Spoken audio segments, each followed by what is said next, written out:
electricity. So once again a very good afternoon to all of you.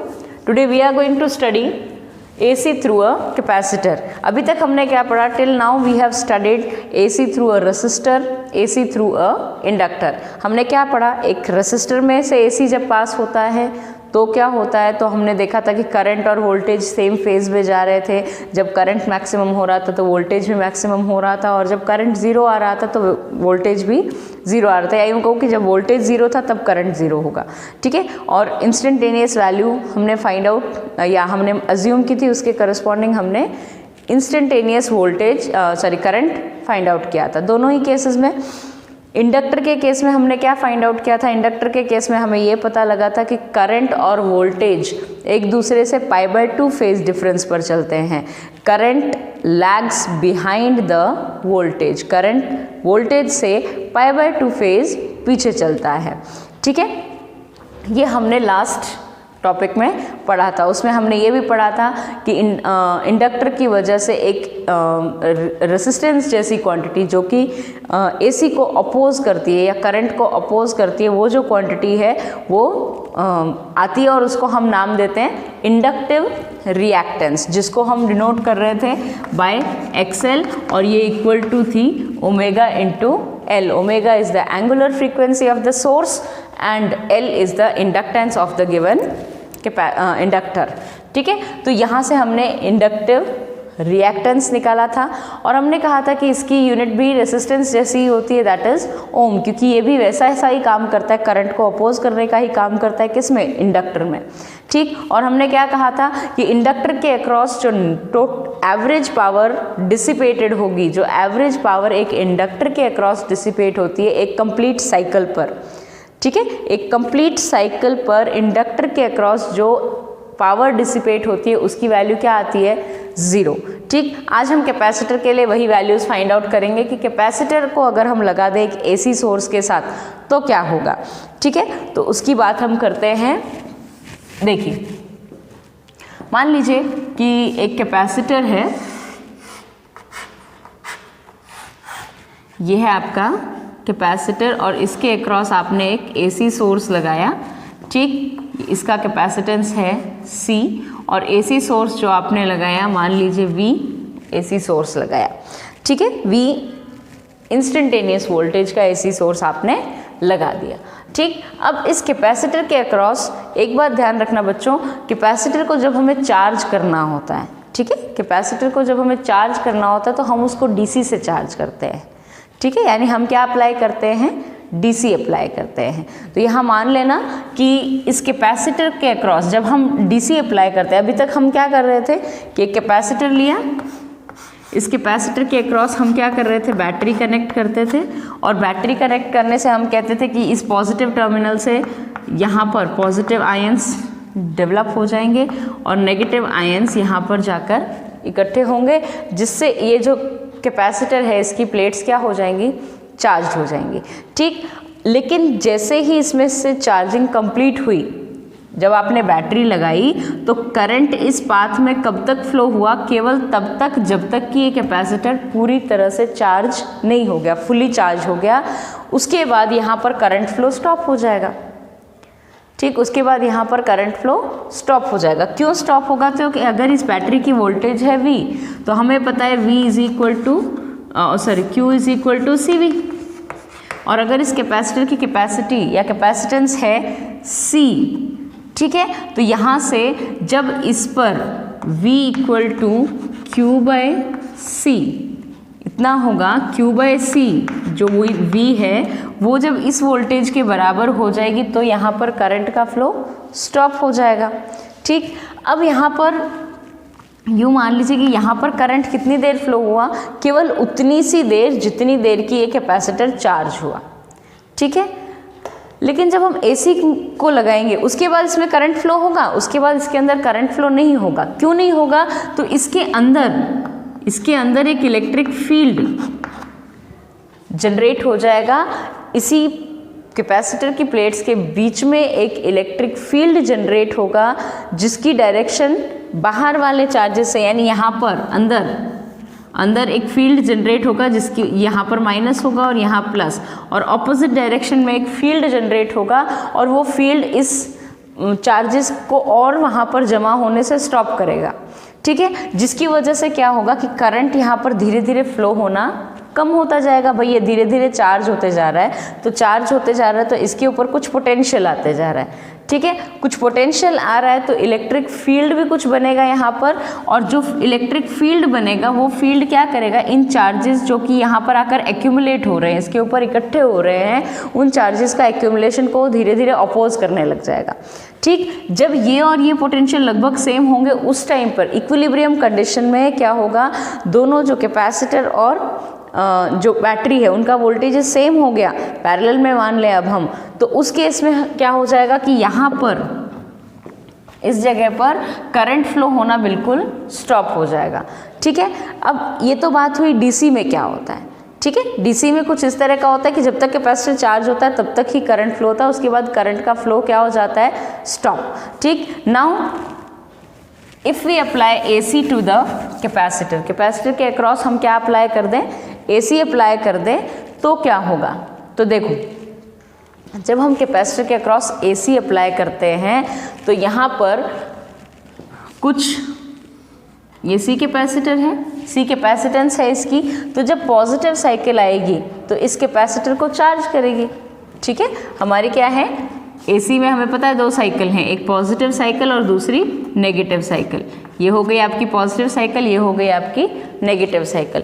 Positive cycle जब आएगी तो क्या होगा, ये जो कैपेसिटर है ये धीरे धीरे धीरे धीरे पॉजिटिव साइकिल में जब करंट बढ़ेगा तब धीरे धीरे वैल्यू इंक्रीज होगी, ठीक है। कैपेसिटर क्या होगा, धीरे धीरे चार्ज होगा, और जब करंट की वैल्यू धीरे धीरे डिक्रीज होनी शुरू हो जाएगी, यहाँ वाले पार्ट में पहले करंट इंक्रीज हुआ फिर डिक्रीज होगा, तो जब इंक्रीज होगा तो कैपेसिटर चार्ज हो जाएगा, जब डिक्रीज होगा तो कैपेसिटर डिस्चार्ज होने लग जाएगा, फिर ऑपोजिट डायरेक्शन में इंक्रीज होगा, यानी कैपेसिटर की पोलैरिटी चेंज हो जाएगी। एक प्लेट हम पहले एक बार के लिए मान लेते हैं कि यहाँ पर पॉजिटिव था, या प्लेट एक बार के लिए यूँ कह देते हैं कि पॉजिटिव एंड था, तो जब हमने किसी इंस्टेंट पर V वोल्टेज अप्लाई किया तो मान लेते हैं कि ये वाली प्लेट पॉजिटिवली चार्ज हो गई, ठीक है, और दूसरी प्लेट नेगेटिवली चार्ज हो गई। ऐसा हमने माना कि पॉजिटिव हाफ साइकिल में हुआ, ठीक है। जब पॉजिटिव हाफ साइकिल में 1/, इतना पार्ट जब करंट बढ़ रहा था तो धीरे धीरे कैपेसिटर क्या हुआ, चार्ज होगा, ठीक। जब ये करंट कम होना शुरू हो जाएगा इस पाथ में, AC साइकिल का करंट कम होना शुरू हो जाएगा, तो क्या होगा कि जैसे जैसे करंट कम होगा तो ये खुद का चार्ज कहाँ पास कर देगा, सर्किट में, उस करंट को मेंटेन करने के लिए, ठीक। तो ये अब ये डिस्चार्ज होगा, ये अपना चार्ज बाहर प्रोवाइड करा देगा, तो ये क्या होगा, डिस्चार्ज। अगली हाफ साइकिल में, अगली नेगेटिव जो साइकिल आएगी उसमें क्या होगा, पोलैरिटी चेंज होगी, पोलैरिटी चेंज होगी, यानी अब ये वाली प्लेट नेगेटिवली चार्ज हो जाएगी और ये वाली प्लेट पॉजिटिवली चार्ज हो जाएगी, ठीक है। और फिर जब नेगेटिव साइकिल में वैल्यू डिक्रीज होगी तो उसका मतलब फिर क्या होगा कि नेगेटिव डायरेक्शन में या पोलैरिटी चेंज होकर कैपेसिटर फिर से चार्ज हुआ, और जब धीरे धीरे वो करंट की वैल्यू कम होगी तो ये कैपेसिटर डिस्चार्ज होगा उसी तरह से। समझ में आई बात, ठीक है। तो अब हम बात करते हैं कि अगर यहाँ पर V वोल्टेज हमने अप्लाई की और इंस्टेंटेनियस वोल्टेज यहाँ पर कितनी है इस कैपेसिटर के अक्रॉस, तो मान लेते हैं कि इंस्टेंटेनियस वोल्टेज है इसके across V = Vm sin ωt, यही मानते हैं हर केस में, ठीक है। पोटेंशियल अक्रॉस द कैपेसिटर, हाँ बोलो बेटा किसको बोलना है कुछ, anyone want to ask anything, चलिए। तो V = Vm sin ωt, हम मान लेते हैं कि किसी टाइम t पर, क्या मानते हैं कि एट एनी टाइम t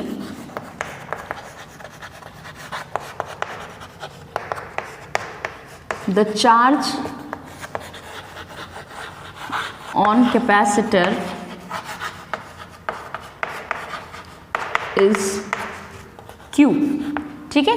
मान लेते हैं कि किसी टाइम t पर कैपेसिटर पर चार्ज कितना था, तो कैपेसिटर पर चार्ज है मान लीजिए Q, ठीक है, और ये चार्ज Q कितना होगा, तो Q इज इक्वल टू होता है CV, जहाँ पर V उस पर्टिकुलर टाइम पर वोल्टेज के इक्वल होगी, ठीक है। या मैं यूँ कहूँ कि वोल्टेज कितना होगा उस पर्टिकुलर टाइम पर, तो ये हो जाएगा Q बाय C, यही होता है, ठीक है, ठीक। V is equal to Q by C। अब इस पाथ में हम अप्लाई करें किरचॉफ्स वोल्टेज लॉ। क्या अप्लाई करें?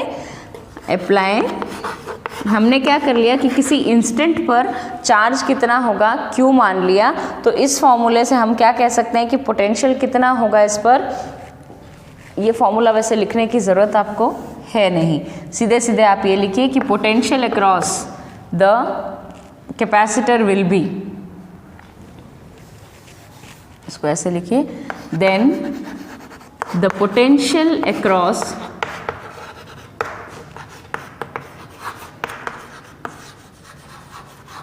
across capacitor will be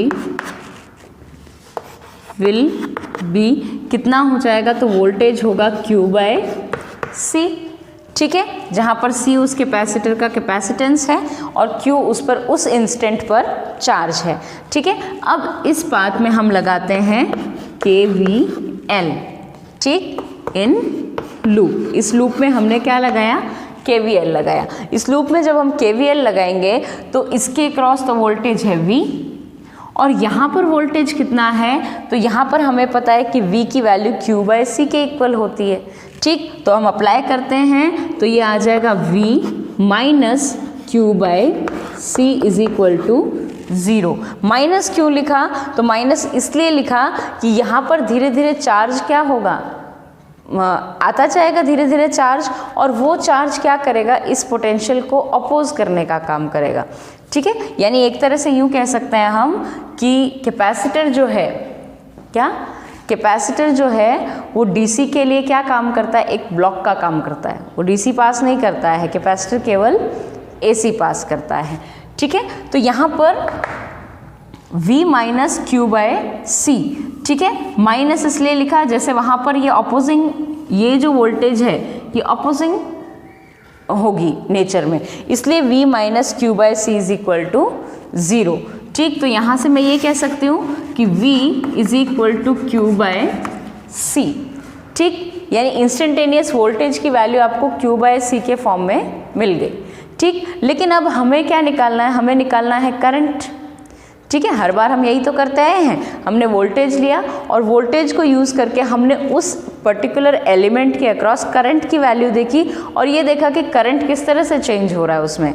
अगर वोल्टेज ये है तो करंट कितना है, ठीक है। तो अगर किसी इंस्टेंट पर वोल्टेज है Vm sine omega T, voltage कितना है Vm साइन ओमेगा टी, तो ये वोल्टेज किसके इक्वल आना चाहिए? Q बाय C के। मैं कह सकती हूँ यहाँ से, तो Vm साइन ओमेगा टी, ये तो इंस्टेंटेनियस वोल्टेज उस पर्टिकुलर मोमेंट पर वोल्टेज ये है, is equal to Q by C, ठीक है। अब हमें कैपेसिटर पर करंट निकालना है, तो करंट यहाँ पर कैसे निकलेगा?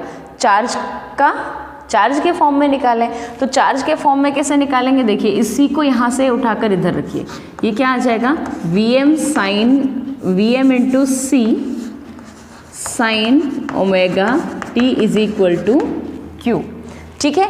अब मुझे ये पता लग गया कि किसी इंस्टेंट T पर उस कैपेसिटर C पर चार्ज कितना होगा, इतना चार्ज होगा, ठीक है। चार्ज इतना होगा तो करंट, अब करंट की बात करें तो अब करंट को कैसे निकालें? हमें पता है कि current I is equal to dQ by dt होता है, ये तो हमें पता है। क्या पता है? Current I is equal to dQ by dt होता है पर्टिकुलर इंस्टेंट पर, ठीक है। तो dQ बाई dt होता है चार्ज उस इंस्टेंट पर, आपको पता है। तो उस इंस्टेंट पर चार्ज को आप क्या कर दें? डिफरेंशिएट कर देते हैं विद रिस्पेक्ट टू टाइम, ठीक है। तो डिफरेंशिएट करते हैं टू फाइंड करंट, या मैं यूँ कहूँ कि I is equal to dQ by dt है, इसलिए I कितना आ जाएगा यहाँ पर? d by dt of Vm into C sine omega T, ठीक है। ये आएगा। अब इसका डिफरेंशिएशन कर दीजिए, डिफरेंशिएशन तो करना जानते ही हैं, कैसे करेंगे, Vm कांस्टेंट है, C कांस्टेंट है, बाहर निकाल लीजिए, साइन ओमेगा टी का डिफरेंशिएशन कर दीजिए, क्या आएगा, I is equal to Vm into C into sine का डिफरेंशिएशन होता है कॉस ओमेगा टी, ठीक है, मल्टीप्लाइड बाय ओमेगा और आ जाएगा क्योंकि ओमेगा टी का भी डिफरेंशिएशन होगा चेन रूल के अकॉर्डिंग, ठीक। तो ये वैल्यू आपके पास क्या आ जाएगी, इंटू ओमेगा आ रहा है ना, इस ओमेगा को मैं यहाँ से उठाकर यहाँ रख देती हूँ, ठीक है। तो I is equal to Vm C omega into cos omega T. Clear है स्टूडेंट्स?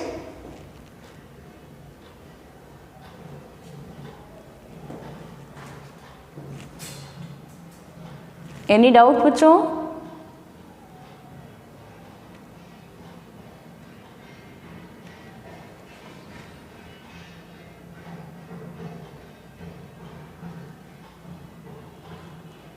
कोई डाउट है बच्चों यहाँ तक?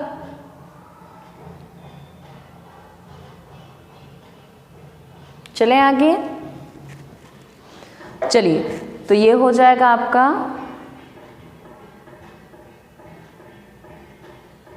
ये हो जाएगा आपका I is equal to Vm into C omega into cos omega T, ठीक है। यहाँ तक इसका स्क्रीनशॉट ले लें, फिर आगे चलते हैं।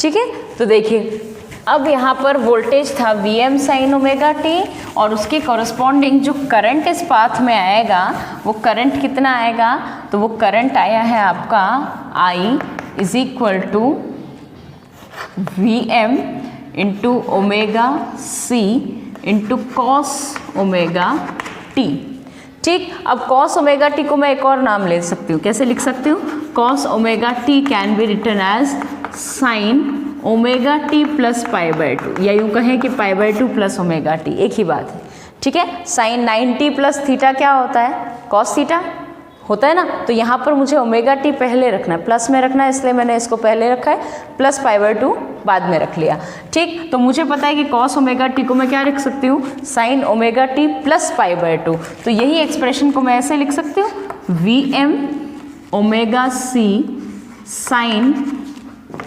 Omega T plus pi by two, ठीक। ऐसा रखने का रीज़न क्या है, केवल एक कंपेयर करने के लिए कि अगर दोनों ही साइन फंक्शन हो तो किस तरह से हमारी वैल्यूज़ वेरी हो रही है। तो यहाँ पर एक चीज़ तुम्हें बड़ी मज़ेदार देखने को मिल रही है, क्या नई चीज़ देखने को मिल रही है कि यहाँ पर V is equal to Vm sine omega T, यहाँ पर तो फेज़ था ओमेगा टी, यहाँ पर फेज़ है omega T plus pi by two, ठीक। इसका मतलब फेज़ का डिफरेंस कितना हुआ यहाँ पर फेज़ का difference plus pi by to, कौन आगे है, omega T plus pi by to, omega T में पाई बाय टू जोड़ोगे तब आपको क्या मिलेगा, करंट।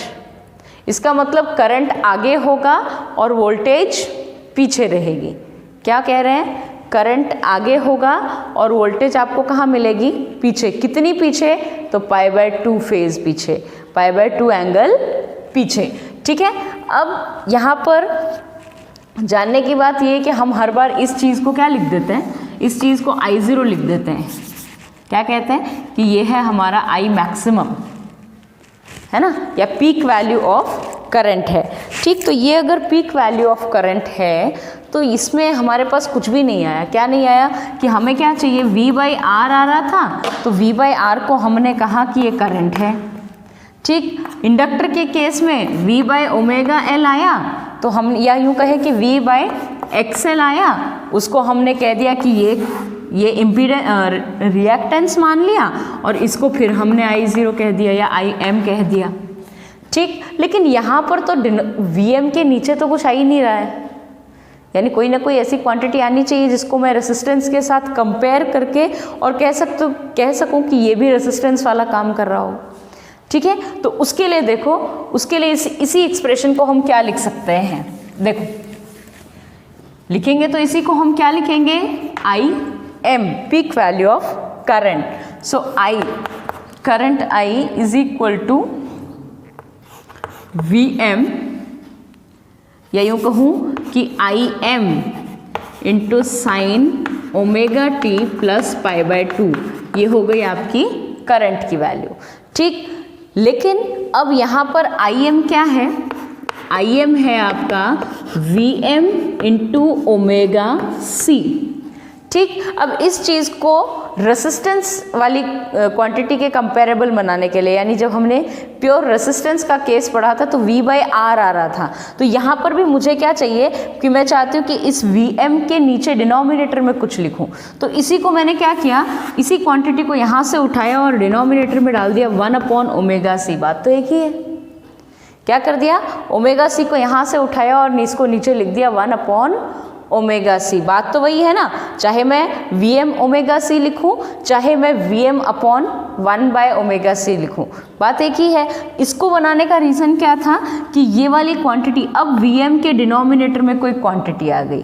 ये जो क्वांटिटी आती है इसको हम कहते हैं Xc। Xc यानी कैपेसिटिव रिएक्टेंस। जैसे इंडक्टिव रिएक्टेंस था, इंडक्टर के अंदर उस यूँ कह सकते हैं कि इंडक्टर के अंदर करंट को अपोज करने का काम कौन कर रहा था, इंडक्टिव रिएक्टेंस। वही काम रेसिस्टेंस वाला काम, या यूँ कहे कि करंट को अपोज करने वाला काम सर्किट में जब कैपेसिटर होगा तो कौन करेगा, तो वो कैपेसिटर ही करेगा और उसका 1/ओमेगा c पार्ट करेगा। ठीक है, अब 1/ओमेगा c पार्ट जो करेगा, और इसी को हम किससे डिनोट करते हैं, Xc, जिसको हम कहते हैं कैपेसिटिव रिएक्टेंस। ठीक है, यानी कैपेसिटिव रिएक्टेंस क्या हो गया हमारा, 1/ओमेगा c। ठीक, और ये जो ओमेगा c है,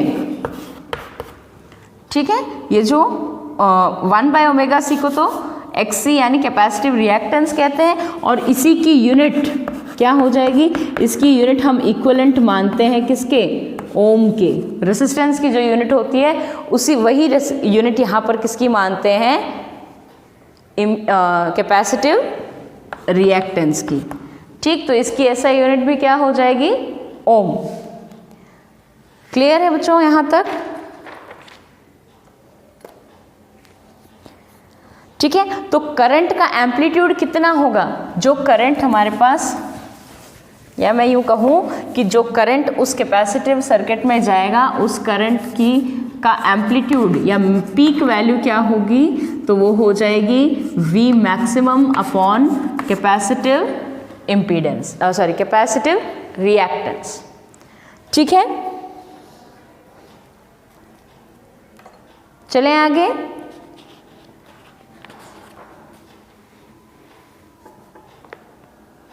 ठीक है, एक बात यहाँ देखने लायक है कि यहाँ पर एक चीज़ देखो, इस Xc की वैल्यू आप सब्सटीट्यूट करोगे तो क्या आएगा, peak value Im is equal to Vm over one by omega c। इस ओमेगा c को उठाकर ऊपर रख दें, यानी इसको जैसे पहले फॉर्म में आया था उसी फॉर्म में लें, तो 1 Vm इंटू ओमेगा c।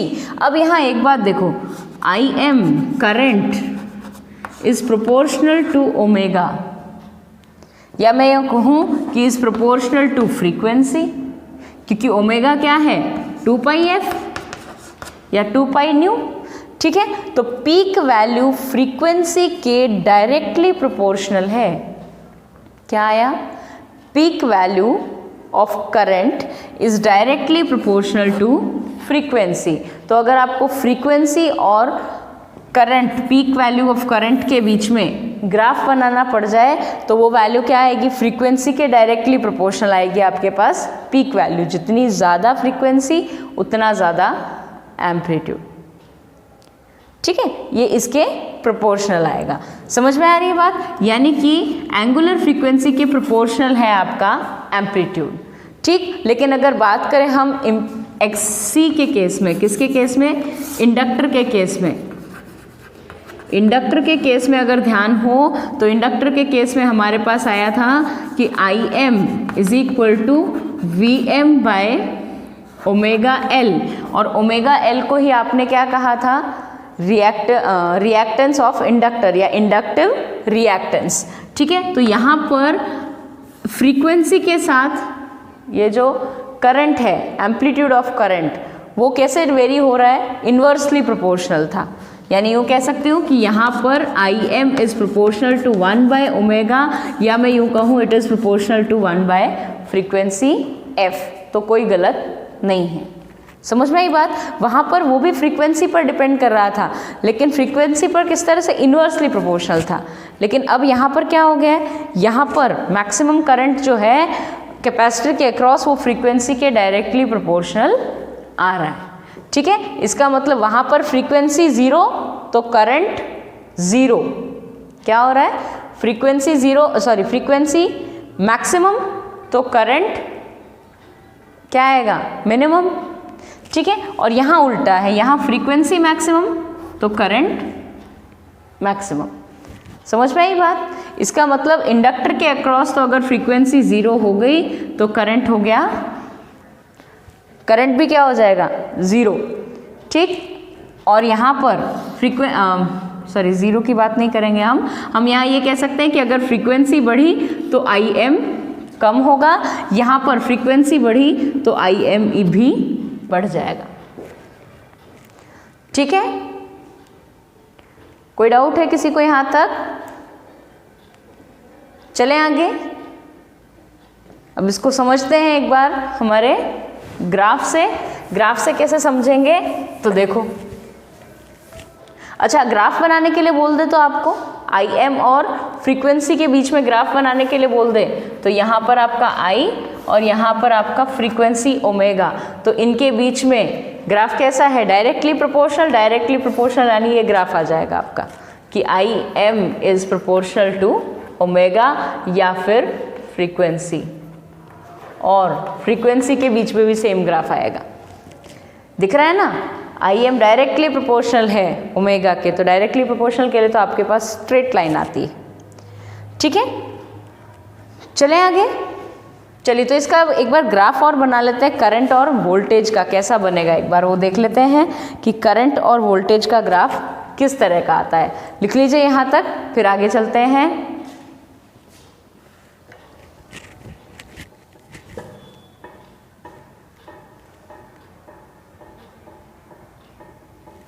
देखिए, अब मैं यहाँ बना रही हूँ आपके पास ग्राफ, तो उसको आप ध्यान से देखते चलिए।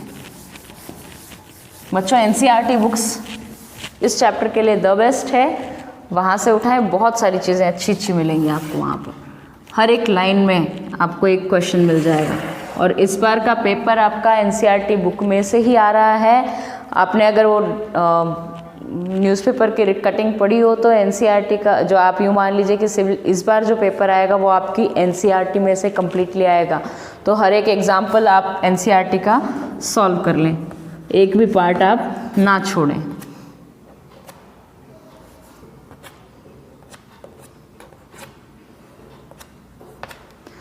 ठीक है, तो ये मैं बना रही हूँ ग्राफ किसका, वोल्टेज का।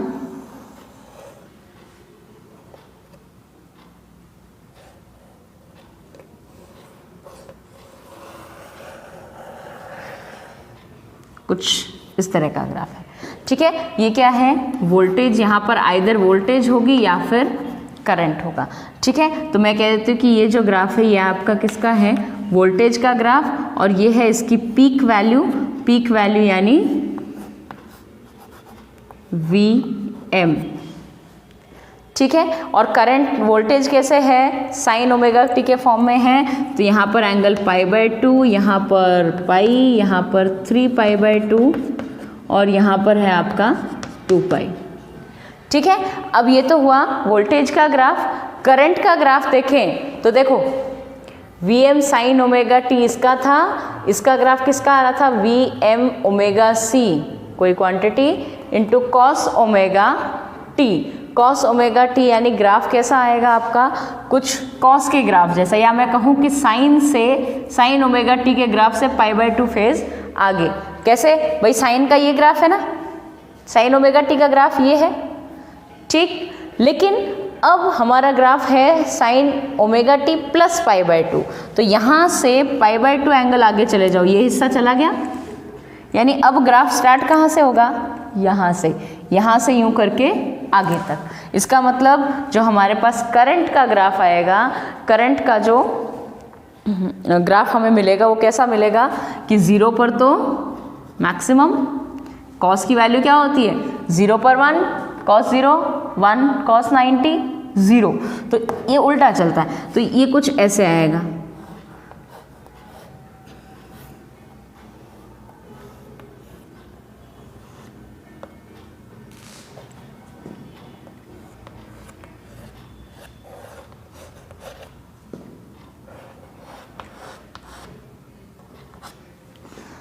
समझ में आई बात? ये जो डॉटेड ग्राफ है ये किसका है, ये ग्राफ है आपका करंट का, ठीक। यानी करंट देखो यहाँ से जब आप 0 पुट करोगे टाइम t इक्वल टू 0, जब टाइम की वैल्यू आप 0 पुट करोगे तो आपके पास cos 0 1, तो वैल्यू कितनी आएगी Vm ओमेगा c, यानी यहाँ पर वैल्यू आपको जो मिलेगी वो क्या मिलेगी Im। ये Vm तो ऊपर वाला पार्ट है वोल्टेज की मैक्सिमम वैल्यू, और ये जो पार्ट है ये आपको क्या दिखा रहा है Im मैक्सिमम और पीक वैल्यू ऑफ करंट, ठीक। तो हुआ क्या है कि ये साइन का ग्राफ और साइन के ग्राफ को हमने शुरू किया है π/2 एंगल आगे से, ठीक है, इसीलिए तो यही ग्राफ उठा के यहाँ से आ गया है, ठीक। तो इसका मतलब ये समझ में आ रहा है, इम्पॉर्टेंट बात जो यहाँ लिखने की है कि current leads voltage, current leads voltage by π/2 phase, or I can say by phase angle leads the voltage by π/2 phase in a capacitor, in a capacitor. यानी कि कैपेसिटर में जो करंट है वो करंट वोल्टेज से π/2 फेज आगे चल रहा है। कितना आगे चल रहा है, π/2 फेज आगे, ठीक है। कैसे, तो ये देख लीजिए कि यहाँ पर पहले वाले केस में कैसा आया था, अगर इंडक्टर के केस की बात करूँ तो ये आपका अगर वोल्टेज का ग्राफ था, या यूँ कहें कि ये आपका वोल्टेज का ग्राफ था, तो करस्पॉन्डिंगली ये इस तरह से आपका साइन के फॉर्म में किसका ग्राफ आ रहा था, करंट का। तो वहाँ पर करंट पीछे था बाय π/2 फेज, ठीक। लेकिन यहाँ पर पीछे कौन है, वोल्टेज। यानी इंडक्टर के केस में π/2 फेज पीछे रहता है करंट, वोल्टेज से पीछे रहता है, और इंडक्टर के कैपेसिटर के केस में वोल्टेज जो है वो π/2 फेज पीछे रहता है करंट से। समझ में आई बात? यानी मैं अगर ये कहूँ कि फेज़र डायग्राम बनाऊँ, फेज़र डायग्राम यानी एक रोटेटिंग वेक्टर बनाऊँ, तो यूँ कह सकती हूँ मैं कि अगर ये है आपका, फॉर एग्जांपल ये आपका एक्सिस, और ये है अगर आपका वोल्टेज वेक्टर, ठीक है, ये क्या है आपका वोल्टेज के लिए रोटेटिंग वेक्टर अगर ये है, ठीक। तो यहाँ से कितने एंगल पर है, ये ओमेगा टी फेज पर है, ठीक है। वोल्टेज का फेज कितना है, ओमेगा टी। अब यहाँ से कितना एंगल आगे जाना है, तो करंट का फेज है ओमेगा टी प्लस π/2, तो ओमेगा टी तो ये है, इसके आगे π/2, ये हो गया आपका करंट का फेज, तो ये एंगल कितना हुआ π/2। इसका मतलब वोल्टेज से करंट π/2 फेज आगे है, लीड कर रहा है, आगे चल रहा है। समझ में आई बात? इंडक्टर के केस में अगर वोल्टेज ये था तो करंट आपका कुछ इधर था, यहाँ π/2 फेज पीछे था। समझ में आई बात? तो यहाँ से π/2 फेज पीछे था आपका वोल्टेज करंट, किसके केस में, in case of inductor. Clear हुई बात? अब ये तो आपका जनरल बनाने का तरीका है, लेकिन इसको मैं थोड़ा सा एक जनरलाइज फॉर्म में बना देती हूँ। कैसे बना देती हूँ तो वो आप एक बार ध्यान से देखें, जो आपको कॉम्पिटिटिव एग्जाम्स में डायरेक्टली सॉल्व करने के काम आएगा, ठीक है। तो यहाँ तक तो एक बार लिख लें, फिर आगे चलते हैं।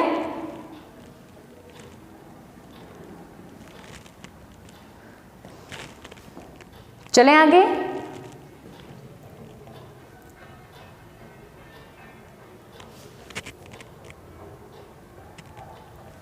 चलिए, तो अब देखिए, यानी कि अभी तक जो हमने पढ़ा उसको मैं एक शॉर्ट में अगर फेजर डायग्राम से समझाना चाहूँ तो कैसे समझा सकती हूँ कि अगर ये है आपका करंट थ्रू रेसिस्टर, तो जिस तरफ वोल्टेज होता है उसी तरफ करंट होता है एक रेसिस्टर में, ठीक है। तो रेसिस्टर के लिए दोनों फेजर डायग्राम्स कैसे बनेंगे, दोनों के दोनों वेक्टर इधर ही, ठीक है। देख लो, करंट और वोल्टेज दोनों स्केलर क्वांटिटी हैं, लेकिन हम क्या कर रहे हैं, इन्हीं को वेक्टर के फॉर्म में दिखा रहे हैं ताकि इसको समझना आसान हो जाए, ताकि हम साइन फंक्शन को इजीली एक्सप्लेन कर पाए। हालांकि करंट और वोल्टेज दोनों ही क्या हैं, स्केलर क्वांटिटी है, लेकिन हम एक रोटेटिंग वेक्टर से, ठीक है, रोटेटिंग वेक्टर से या यूँ कहूँ कि फेजर से इनको समझा रहे हैं, ठीक। तो यहाँ पर वोल्टेज और करंट किसके केस में था, ये तो रेसिस्टर के केस में, ठीक। और अगर मैं बात करूं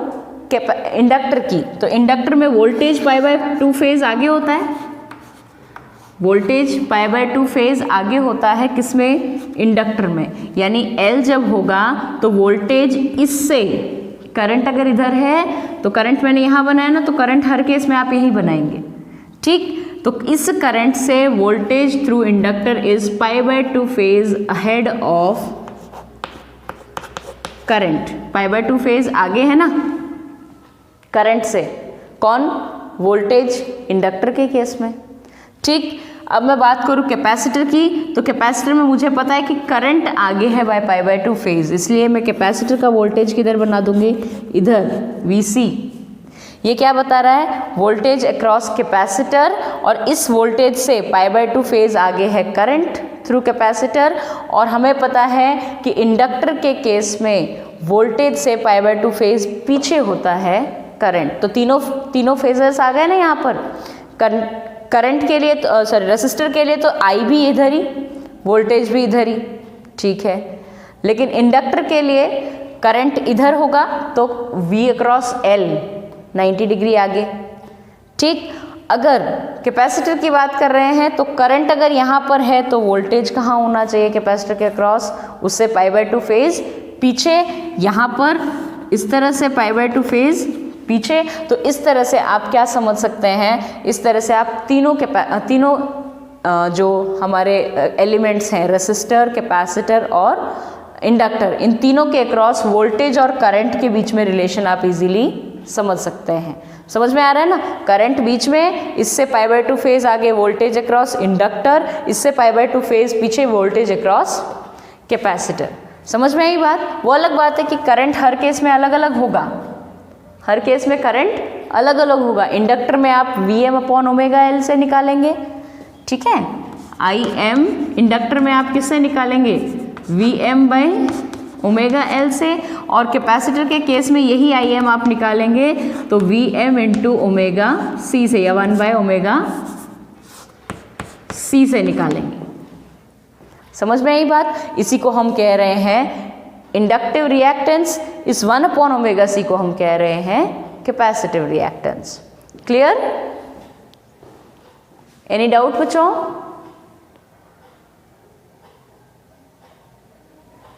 ठीक है, तो विद दिस आज का टॉपिक यहीं तक।